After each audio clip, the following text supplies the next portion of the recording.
시청자 여러분, 오늘 전해드릴 이야기는 평소 우리가 뉴스에서 듣던 단순한 군사 브리핑이 아닙니다. 조용히 묻히려던 한 사건, 그러나 국경선에서 실제로 벌어진 총격전의 실체가 드러나면서 모든 것이 흔들리고 있습니다. 그것도 남북 군인이 서로를 향해 총을 겨눈 이례적인 상황이었습니다. 이 일은 경기도 파주 일대 비무장지대 인근에서 발생했습니다. 한밤중 어둠을 뚫고 북한군 한 명이 남쪽으로 달려내려왔습니다. 그리고 그 뒤를 따라 총을 든 북한군 추격조가 나타났습니다. 대한민국 25사단의 병사들은 그 광경을 목격하고 경계태세에 돌입했습니다. 순간 긴장감이 감돌았고 경고방송이 울리기도 전에 총성이 터졌습니다. 남북이 서로를 향해 사격을 가한 겁니다. 그 소리는 한동안 멈추지 않았습니다. 당시 현장에 있던 병사들의 증언에 따르면 탈출한 북한군은 피투성이가 된 채 철책선을 넘어왔습니다. 그는 쓰러지기 직전까지 살려달라는 듯 손을 흔들었고 그 순간 추격조의 탄환이 남측 철책에 박혔습니다. 그제야 우리 군은 즉각 대응 사격을 실시했고 북한군 추격대는 더 이상 접근하지 못했습니다. 이 과정에서 남북 간의 총격이 수분간 이어졌고 긴급 대응팀이 투입되어 현장을 통제했습니다. 총성이 멎은 후 들려온 것은 탈북자의 거친 숨소리뿐이었습니다. 그는 거의 탈진 상태로 쓰러졌지만 끝내 남한 땅을 밟았습니다. 이 사건이 특히 충격적인 이유는 단순한 탈북이 아니라 명백한 교전이 있었기 때문입니다. 통상 탈북 병사의 귀수는 조용히 처리되지만 이번에는 군사분계선 상에서 실탄이 오갔습니다. 그것도 남북 양측이 동시에 방아쇠를 당겼다는 점에서 전례를 찾기 어렵습니다. 군 관계자들은 즉시 상부에 보고했지만 이상하게도 이 사건은 곧바로 언론에 보도되지 않았습니다. 마치 누군가의 지시라도 받은 듯 모든 보도가 엠바고 보도 제한 상태로 묶였습니다. 그렇다면 왜일까요? 군 내부에서는 정치적 파장이 너무 크다는 이유가 언급됐습니다. 북한군의 귀수는 체제 붕괴의 징후로 해석될 수 있고 남북관계가 다시 냉각될 가능성이 있기 때문입니다. 그러나 더 근본적인 이유는 따로 있습니다. 이번 사건이 단순한 군사적 우발 충돌이 아니라 북한 내부의 불안정성을 보여주는 신호로 읽히고 있기 때문입니다. 실제로 최근 북한 내에서는 식량난과 탈영병 증가, 그리고 군 기강 해이 현상이 심각하다는 정보가 잇따라 나오고 있습니다. 군사 전문가들은 이번 사건을 작은 균열의 시작으로 보고 있습니다. 한 병사의 탈출이 단순한 개인의 선택이 아니라 더 큰 변화를 예고하는 조짐이라는 겁니다. 특히 25사단 인근 지역은 북한군 경계초소와 불과 수백 미터 거리밖에 떨어져 있지 않습니다. 양측은 서로를 감시하며 긴장 상태를 유지해왔지만 총성이 오간 것은 이번이 처음입니다. 이로 인해 현장은 한동안 비상경계령이 내려졌고 관련 부대는 전원 출입 통제 상태에 들어갔습니다. 사건 직후 국방부와 청와대 간의 긴급 보고가 이루어졌다고 합니다. 그러나 이상할 정도로 공식 발표는 없었습니다. 일부 군 관계자는 상부에서 조용히 처리하라는 지시가 내려왔다고 귀띔했습니다. 한편 현장 병사들 사이에서는 이 사실이 퍼지며 우리가 역사의 한가운데 있었다는 말까지 나왔습니다. 총격 이후 수거된 탄피의 수량만 해도 수십 발에 달했고 이는 단순 경고사격 수준을 넘어서는 수치입니다. 즉 실제 교전이 있었음을 보여주는 결정적 증거입니다. 그럼에도 불구하고 언론은 침묵하고 있습니다. 파주 지역 주민들 중 일부는 그날 밤 이상한 총소리를 들었다고 증언했지만 당국은 아무런 설명을 내놓지 않았습니다. 이런 침묵은 오히려 불안을 키우고 있습니다. 혹시 정부가 북한의 눈치를 보고 있는 것은 아닌지, 아니면 국제사회와의 외교적 마찰을 우려하고 있는 것은 아닌지 의문이 제기됩니다.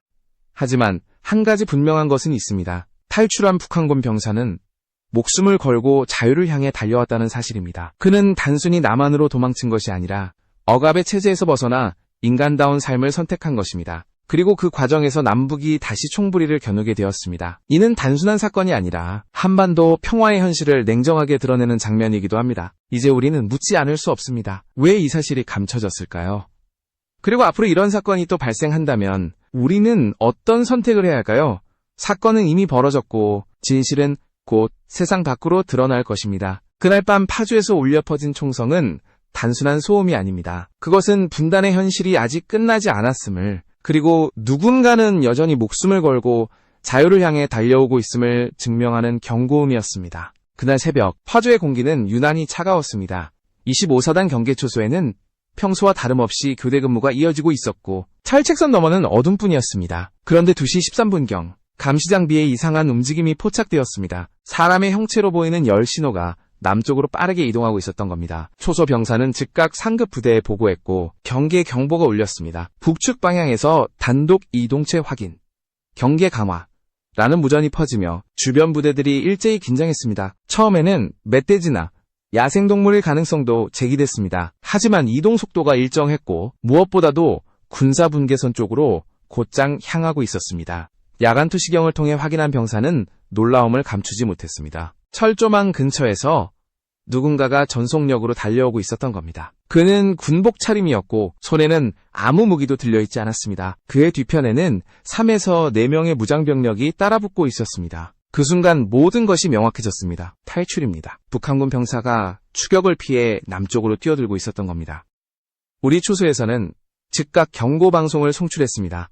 경지하라. 이 지역은 대한민국 군사 경계 구역이다. 그러나 들리지 않았습니다. 탈출자는 피를 흘리며 미친 듯이 달려왔습니다. 추격조는 이미 사격을 시작했습니다. 총성이 울리고 불빛이 번쩍였습니다. 초소 병사들은 훈련된 대로 대응했습니다. 즉각 방어태세로 전환하고 추격 방향으로 조준사격을 실시했습니다. 사격 개시 라는 명령이 떨어지고 총성이 교차했습니다. 비무장지대 북측 방향에서 날아온 탄환이 철책선에 튕겨나가며 불꽃을 튀겼습니다. 긴박한 순간이었습니다. 탈출자는 철조망 아래의 틈으로 몸을 밀어넣으려 했지만 옷이 걸렸습니다. 그 순간 또 한 발의 총탄이 날아와 그의 어깨를 스쳤습니다. 피가 흘러내렸지만 그는 포기하지 않았습니다. 마지막 힘을 짜내어 철조망을 통과하자마자 남측 병사들이 달려가 그를 끌어냈습니다. 그리고 동시에 우리 군의 대응 사격이 더 강하게 이어졌습니다. 짧은 시간 동안 수십 발의 탄환이 오갔고 북한 추격조는 결국 뒤로 물러났습니다. 현장은 전쟁터처럼 변했습니다. 군사분계선 인근의 흙바닥에는 탄피가 흩어져 있었고 화약 냄새가 진동했습니다. 전투가 끝난 뒤에도 병사들은 총을 내려놓지 못했습니다. 언제 다시 총성이 터질지 모르는 상황이었기 때문입니다. 응급팀이 도착했을 때 탈북 병사는 이미 의식을 잃은 상태였습니다. 하지만 그의 맥박은 아직 살아있었습니다. 그는 피투성이가 된 채로 겨우 숨을 내쉬며 대 한민국이라는 말을 중얼거렸다고 합니다. 군 의료진은 즉시 그를 후송했습니다. 파주 지역 군 병원으로 옮겨진 그는 다행히 생명에는 지장이 없는 것으로 알려졌습니다. 어깨 관통상과 다리에 경미한 파편상이 있었지만 신속한 응급처치는 그 이후였습니다. 군 내부에서는 이 사건을 어떻게 처리할 것인가를 두고 긴급 논의가 벌어졌습니다. 일부 간부들은 공식 발표를 해야 한다는 입장이었지만 상부에서는 보도 제한을 명령했습니다. 이유는 명확하지 않았습니다. 국가 안보를 위해 라는 한마디뿐이었습니다. 그러나 현장 병사들은 이해할 수 없었습니다. 자신들이 직접 교전했고 북한군의 총격에 대응한 것이 사실인데 왜 아무도 그것을 말하지 않으려 하는지. 그날 새벽의 교전은 단순한 사건이 아니었습니다. 실제로 북한군 추격조가 군사분계선을 넘지는 않았지만 그들의 탄환이 남측 지역에 떨어진 순간 그것은 이미 침범이었습니다. 우리 군은 정당한 자위사격을 했고 이로 인해 북한군은 후퇴했습니다.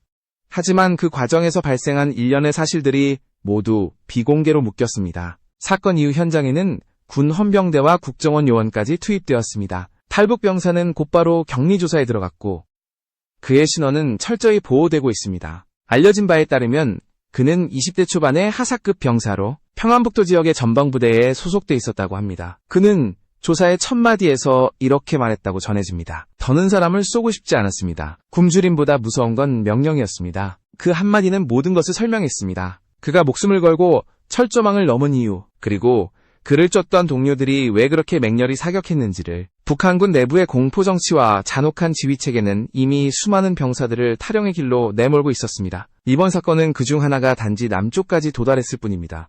하지만 정부는 여전히 침묵을 선택했습니다. 언론에는 단 한 줄의 보도도 허용되지 않았고 군 내부 보고서 역시 비공개로 분류되었습니다. 파주 일대 주민들 사이에서는 무슨 일이 있었던 것 같다는 소문만 무성했습니다. 그날 밤 총성이 들렸다는 주민들의 증언은 점점 늘어갔지만 공식 답변은 끝내 나오지 않았습니다. 결국 이 사건은 군 내부의 그들만의 비밀로 남았습니다. 그러나 현장에 있던 병사들은 그날의 기억을 지울 수 없습니다. 그 병사의 눈빛을 잊을 수 없다. 한 병사는 이렇게 말했습니다. 총을 들고 뛰어오던 그의 모습은 공포가 아니라 결심이었습니다. 자신이 살기 위해서가 아니라 다시는 그곳으로 돌아가지 않겠다는 결심 말입니다. 이 사건은 단순한 국경 사건이 아닙니다. 그것은 북한 체제의 균열이 실제로 현장에서 드러난 순간이었고 남한 병사들이 그 균열을 눈앞에서 목격한 역사적 장면이었습니다. 남북의 총성이 교차했던 그 새벽, 한 젊은 병사의 선택이 한반도의 긴장을 다시 일깨웠습니다. 그리고 그 진실은 지금도 여전히 어딘가에 봉인된 채 잠들어 있습니다. 총성이 머는 다음 날, 파주 일대는 아무 일도 없었던 듯 고요했습니다. 그러나 군 내부는 완전히 다른 분위기였습니다. 상부에서는 사건에 대한 일체의 언급을 금지했고 심지어 현장 병사들에게까지 보고 금지 지시가 내려졌습니다. 누군가가 정보를 외부로 유출할 경우 군사기밀 누설로 처벌될 수 있다는 경고도 함께 전달됐습니다. 이렇게 사건은 철저히 덮이는 듯 보였습니다. 하지만 내부에서는 이미 긴장과 의문이 커지고 있었습니다. 왜 공식 발표가 없을까? 왜 이토록 조용할까? 그 이유를 아는 사람은 극히 소수뿐이었습니다. 당시 국방부는 겉으로는 북측의 특이 동향은 없다고 밝혔지만 실제로는 다급한 움직임이 이어졌습니다. 군사분계선 일대 감시 장비가 즉시 점검에 들어갔고 작전사령부에서는 이번 사건의 전모를 외부에 알리지 말라는 명령이 내려왔습니다.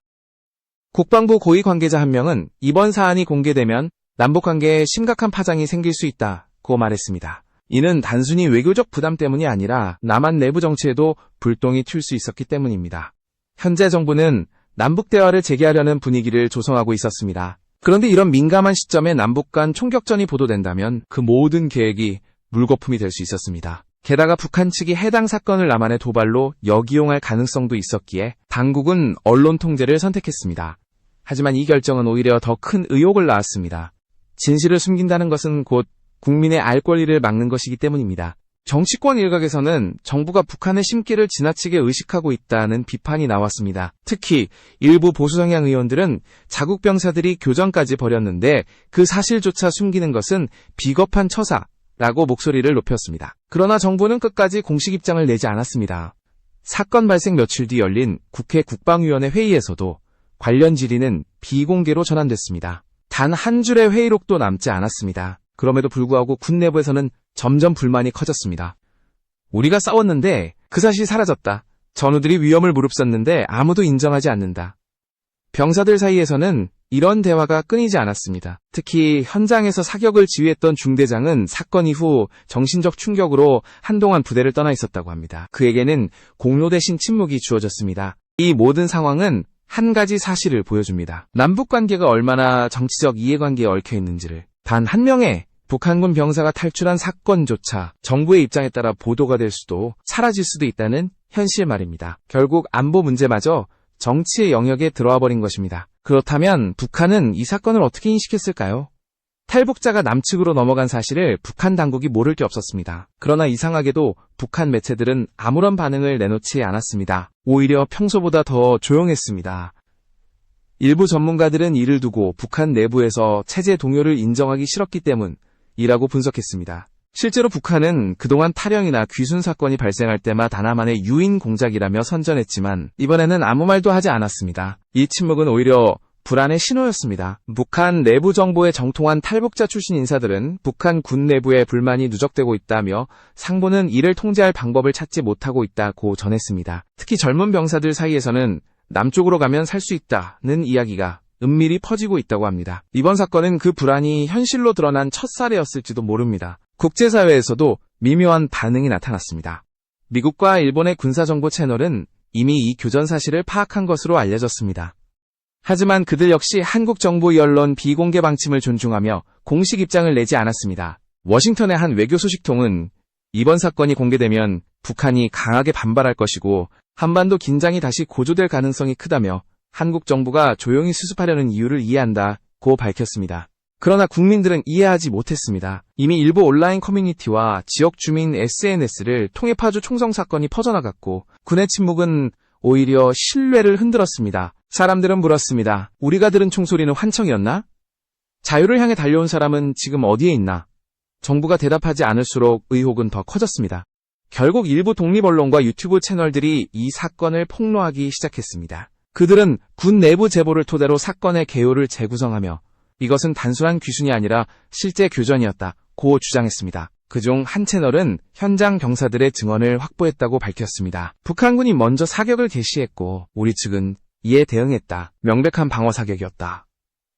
이 주장이 퍼지자 국방부는 사실 확인 중이라는 짧은 입장만 내놓았습니다. 하지만 이미 늦었습니다. 국민들은 정부가 무언가를 감추고 있다는 인식을 굳히게 되었고 정치권에서는 책임 공방이 벌어졌습니다. 여당은 안보 상황을 정치적으로 이용하지 말라고 했고 야당은 국민을 속인 것이라고 반박했습니다. 남북 간의 한발 교전이 국내 정치의 불씨로 번져버린 것입니다. 이 사건을 계기로 우리는 다시 한번 질문하게 됩니다. 진실은 왜 늘 가장 늦게 밝혀지는가? 그리고 그 진실을 감추는 이유는 과연 누구를 위한 것인가? 파주의 총성은 이미 멀었지만 그 메아리는 여전히 이어지고 있습니다. 총성이 아니라 침묵이 더 큰 소음을 만들고 있는 현실 속에서 국민들은 진실을 요구하고 있습니다. 진실을 말하는 것이야말로 안보를 지키는 첫걸음이라는 것을 모두가 알고 있기 때문입니다. 이번 파주 교전 사건은 단순히 한 번의 충돌로 끝날 문제가 아닙니다. 남북 간의 군사적 긴장은 과거에도 여러 차례 폭발 직전까지 치달은 적이 있었고 그때마다 우리는 우발적 충돌이라는 말로 넘어갔습니다. 그러나 이번 사건은 그 어떤 때보다도 현실적이었습니다. 실제 탄환이 오갔고 한 사람의 생사가 그 한가운데 있었습니다. 그렇다면 과거 비슷한 사건들과 이번 사태는 무엇이 다를까요? 2012년 10월 강원도 고성에서 북한군 병사 한 명이 철조망을 넘어 남쪽으로 내려왔습니다. 당시 그는 북한 초소의 감시병이었고 남한 초소 앞까지 걸어와 귀순하겠다고 말했습니다. 우리 군은 즉시 그를 보호했지만 이 사건은 심각한 보안 허점을 드러냈습니다. 당시 합참은 감시 장비가 고장 나 있었다는 이유로 비판을 받았습니다. 하지만 이번 파주 사건은 그때와는 다릅니다. 감시 장비가 완벽히 작동 중이었고 실시간으로 추격전이 포착되었습니다. 게다가 이번에는 실제 교전이 있었고 이는 2012년 사건보다 훨씬 더 위험한 상황이었습니다. 2017년에도 유사한 일이 있었습니다. 판문점 공동경비구역 JSA에서 북한군 병사 오청성 오총송이 차량을 몰고 남쪽으로 돌진했습니다. 그는 추격하는 북한군의 총탄 세례를 받으며 남측으로 넘어왔습니다. 그때 북한군은 수십 발의 총격을 퍼부었고 남한군은 즉시 대응하지 않았지만 오청성은 5발의 총탄을 맞은 채로 끝내 살아남았습니다. 전 세계가 그 장면을 실시간으로 목격했고 국제사회는 북한의 잔혹한 군사문화에 충격을 받았습니다. 그러나 이번 사건은 훨씬 더 조용히 은밀하게 일어났습니다. 카메라도 증언도 보도도 없었습니다. 오직 현장 병사들의 기억 속에서만 존재합니다. 이 점이 바로 이번 사태의 가장 불길한 부분입니다. 총성이 오갔음에도 아무도 그것을 기록하지 않았고 정부는 끝내 인정하지 않았습니다. 마치 역사가 의도적으로 지워지고 있는 듯한 느낌을 줍니다. 역사적으로 보면 남북교전은 대부분 우발적이었습니다. 2010년 연평도 포격전, 천안함 사건, 그리고 DMZ에서의 지뢰 폭발 사건까지 그 모든 일들은 긴장 속에서 벌어진 예측 불가능한 충돌이었습니다. 그러나 이번 파주 사건은 명백히 인간의 선택에서 비롯되었습니다. 한 병사가 체제의 억압을 피해 자유를 택했고 그 선택이 총격전으로 이어졌습니다. 단순한 군사적 사고가 아니라 체제와 인간의 충돌이 빚어낸 결과였습니다. 전문가들은 이번 사건이 제2의 판문점 귀순 사건으로 기록되어야 한다고 말합니다. 이유는 단 하나, 남북 양측이 동시에 방아쇠를 당겼기 때문입니다. 남한군이 대응 사격을 한 것은 자위권 행사였지만 북한군이 남측을 향해 실탄을 발사한 것은 명백한 휴전협정 위반이었습니다. 이 사실이 공식적으로 인정된다면 북한은 국제사회에서 큰 압박을 받을 수밖에 없습니다. 그렇기 때문에 남한 정부가 이를 조용히 묻으려 했다는 해석도 나오는 것입니다. 한편 북한 내부에서는 탈영과 귀순 시도가 계속 이어지고 있습니다. 2020년대 들어와서만 확인된 사례가 10건이 넘습니다.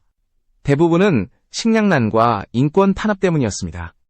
일부 병사들은 남한의 경제적 번영을 몰래 접하고 충격을 받았다고 합니다.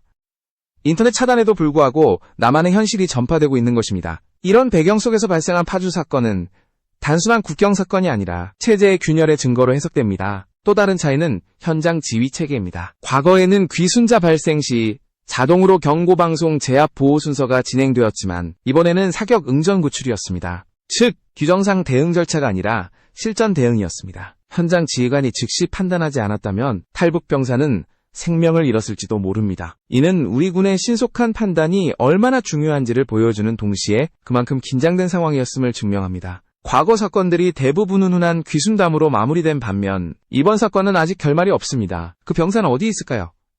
공식 발표가 없기 때문에 그는 군 병원 어딘가에서 신변 보호를 받으며 조사를 받고 있을 것으로 추정됩니다. 그러나 그가 남한 사회에 적응할 수 있을지, 그리고 그의 증언이 세상에 공개될지는 아무도 모릅니다. 이처럼 역대 사건들을 돌이켜보면 북한군의 탈출은 점점 더 과감해지고 있습니다. 과거에는 몰래 밤을 틈타 넘어오는 수준이었다면 이제는 총격전 속에서도 자유를 선택하고 있습니다. 이는 북한 내부 상황이 그만큼 악화됐다는 신호일 수 있습니다. 일부 정보보고서에서는 병사들이 군량미를 훔쳐 생존을 이어가고 있다는 내용까지 포함되어 있습니다. 남한 사회는 이런 현실을 어떻게 받아들여야 할까요? 우리는 여전히 북한은 닫힌 사회라고 생각하지만 그 안에서는 작은 균열들이 일어나고 있습니다. 그 균열이 점점 커져서 하나의 붕괴로 이어질지 아니면 다시 봉합될지는 알 수 없습니다. 그러나 분명한 것은 이번 파주 사건이 그 균열의 현장을 적나라하게 드러냈다는 점입니다. 한 안보 전문가는 이렇게 말했습니다. 역사에서 가장 큰 변화는 언제나 조용히 시작된다. 그리고 그 시작은 누군가의 절박한 선택에서 비롯된다. 파주 새벽의 총성은 바로 그런 시작일지도 모릅니다. 우리가 지금 보고 있는 것은 단순한 국경의 충격이 아니라 한 체제의 내부 균열이 터져나온 현장일 수 있습니다. 그렇다면 앞으로 우리는 어떤 준비를 해야 할까요? 만약 이런 사건이 반복된다면 남북 관계는 더 이상 되돌릴 수 없는 지점으로 향할 수도 있습니다. 하지만 역설적으로 이러한 사건이야말로 통일의 서막이 될 수도 있습니다. 체제의 붕괴는 내부에서 시작되며 자유를 향한 움직임은 결코 멈추지 않기 때문입니다. 이번 파주의 총성은 분단 70년의 균열선을 다시 올린 경고음이자 새로운 시대를 알리는 서곡일지도 모릅니다.